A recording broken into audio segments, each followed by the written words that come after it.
Well, around this time last year, uh, politicians and defence planners, at least in the West, could be forgiven for thinking that 2014 was going to be something of a quiet year. After all, combat operations in Afghanistan were winding down, expected to conclude by the end of this year, and defence budgets were very tight, and there was little appetite for any kind of worldwide deployment.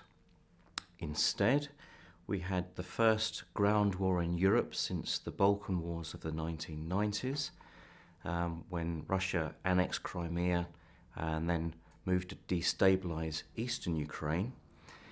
Meanwhile, in the Middle East, we had the Americans having to go back to bombing in Iraq and then Syria, along with some of its allies, to stem the Islamic State threat. So, a lot more conflict than people expected.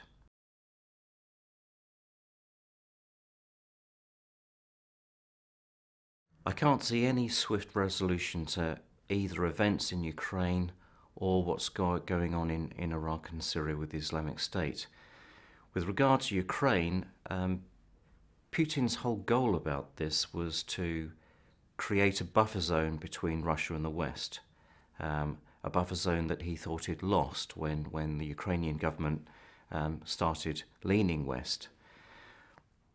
He's got that now in having destabilized eastern Ukraine, and he can ramp that up and down as he sees fit, just to maintain its current messy state. And although in the West we see that as a very messy situation, that's exactly what Russia wants right now. So I can see that going on for years before there's any kind of concrete resolution to the situation. In Iraq and Syria, there have certainly been indications that the tide of Islamic State has been stemmed to some extent by the air attacks, of which there have been several hundred now in both Iraq and Syria. But of course, there's only so much that can be done by the air.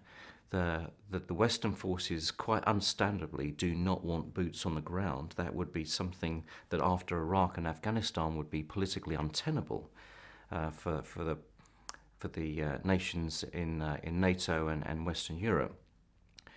So that means that we really have to enter a process of actually training up local forces and getting on side local militias, and actually making those forces gel as a coherent force in a way that the Iraqi army so abjectly failed to be. And that's going to take time.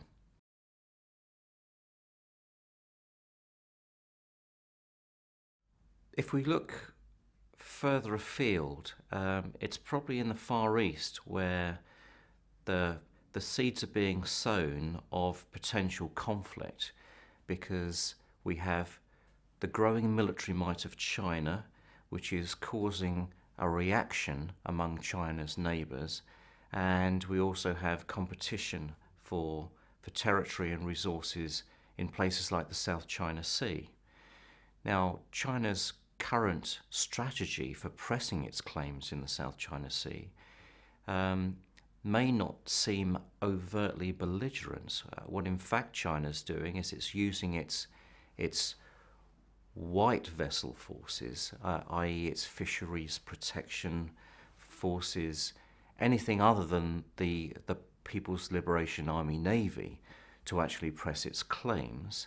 And it's also engaging in quite a significant island building progress, where it's taking rocky outcrops and it's actually expanding them to the extent that they can put on airstrips, garrisons, all kinds of things that could allow them to project their power in the region.